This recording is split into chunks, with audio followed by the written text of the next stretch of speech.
다녀온다고 말할 정도로 주변의 감시를 피하기 위해 애썼다고 전한다. 이준이 서울을 떠난 뒤 헐버트도 곧장 한국을 떠났다. 일본은 헐버트의 일거수일투족을 철저히 감시하고 있었다. 그 증거가 일본의 첩보자료에 남아있다. 헐버트는 10일 오전 10시 20분경 고베시에 와서 시내 올리비아 호텔에 투숙했고 11일 오전 8시 18분 열차로 스르가 항구로 출발하였다.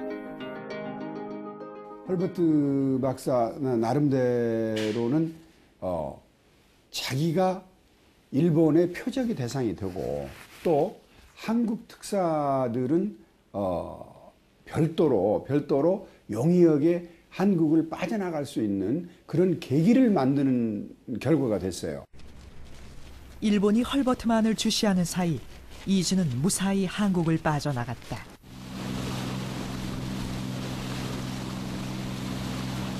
부산에서 배를 타고 러시아 블라디보스톡으로 향한 이준. 서울을 떠난 지 4일 만에 블라디보스톡에 도착한다.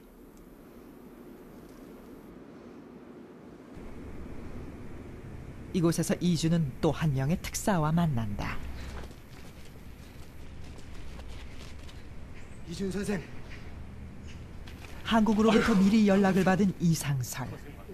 그는 을사보호조약 이후 만주로 망명해 항일운동을 펼치고 있었다. 예. 블라디보스톡에서 이상설과 합류한 이준은 시베리아 열차에 몸을 싣는다. 두 사람은 헤이그로 향하기 전 들러야 할 곳이 또 있었다. 기차는 블라디보스톡에서 출발해 9,300km가 넘는 거리를 쉼없이 달렸다. 목적지는 당시 러시아의 수도였던 상트페테르부르크. 100길로 갔다면 한 달이 넘어 걸리는 거리다. 기차를 이용한 덕분에 두 사람은 보름 만에 상트페테르부르크에 도착했다.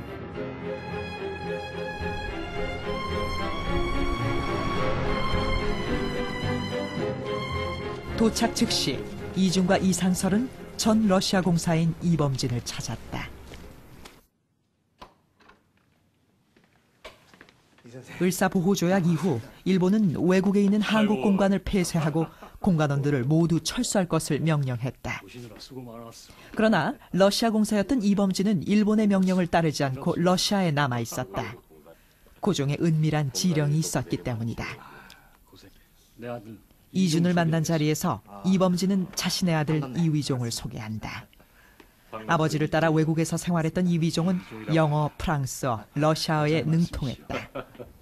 이위종의 합류로 헤이그 특사단은 온전한 팀이 꾸려졌다. 한국 특사들의 구성원을 살펴보면 매우 흥미롭습니다. 이들은 만국평화회의에서 을사조약의 부당성을 호소하게 되는데요. 인물 면면을 살펴보면 먼저 이상설은 을사조약이 강제로 체결될 당시에 일본이 한국에 간 모든 구체적인 상황을 목격한 인물이고요. 그다음 이준을 보면 법률가로서 을사조약의 법적 부당성을 설명할 수 있고 국제법적 관점에서 을사조약이 무효임을 보여줄 수 있는 사람이었죠. 세 번째 이위종을 보면 훌륭한 통역관이었습니다. 당시 외교원인 불어를 아주 능숙하게 했고요. 그래서 그는 한국 특사들의 대화 창구가 될 수 있었고 그 역할을 아주 잘 수행했습니다. 이렇게 세 명은 한국의 상황을 잘 대변할 수 있는 완벽한 조합이었습니다. 그런데 특사 일행은 곧장 헤이그로 향하지 않고 러시아에서 10여일을 지체한다. 무슨 이유에서일까?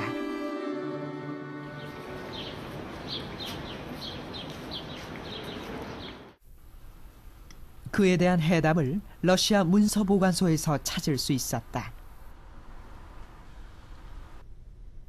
특사 일행은 러시아 황제 니콜라이 2세를 만나 도움을 요청하려고 했었다.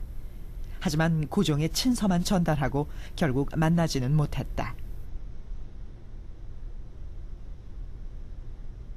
그동안의 정책 변화가 있었습니다. 이제 정책 변화는 한국의 독립 지지 정책에서 말하자면 포기를 하고 일본과의 화해 정책으로 변경됐거든요. 이제 근데 이것을 솔직한 이야기를 못했죠.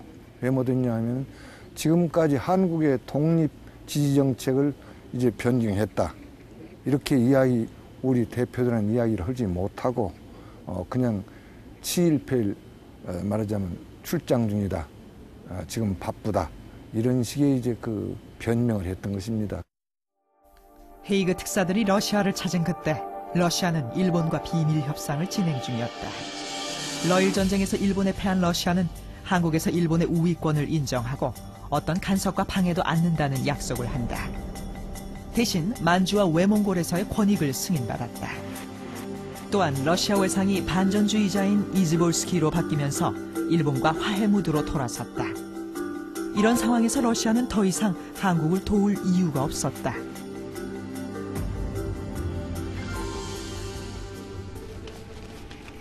결국 러시아 황제와의 만남이 무산되면서 특사들은 일정의 차질을 빚었다.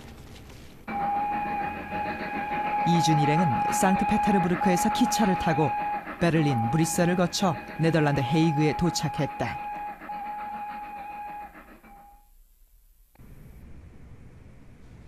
이때가 바로 1907년 6월 25일. 이준 특사 일행이 헤이그에 도착했을 때는 이미 만국평화회의가 개막한 지 열흘이 지난 뒤였다.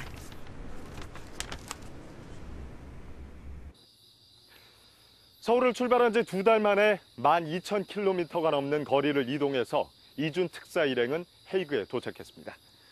하지만 앞서 보셨다시피 이들이 도착했을 땐 만국평화회의가 이미 시작됐고 한국은 참석하지 못하는 그런 상황이었습니다. 도움을 줄 거라 믿었던 러시아 측의 배신, 그리고 일본의 방해 공작. 이런 상황 속에서 이들이 할 수 있었던 것은 과연 무엇이었을까요?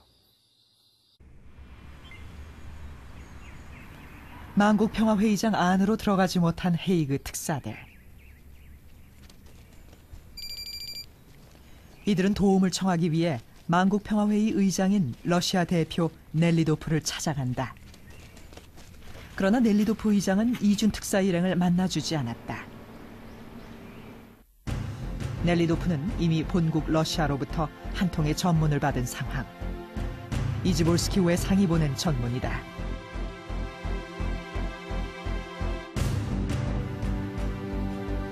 상트페테르부르크에 이준과 이상설이라는 2명의 한국인들이 막 도착했다고 합니다. 혹시나 이 2사람이 헤이그에 와서 백작께 뭔가 주선을 부탁할 경우 백작께서는 이들과 교섭을 하셔서는 안 될 것입니다. 특사들은 이러한 사실을 알 길이 없었고 만국평화회의 참석은 끝내 거부됐다.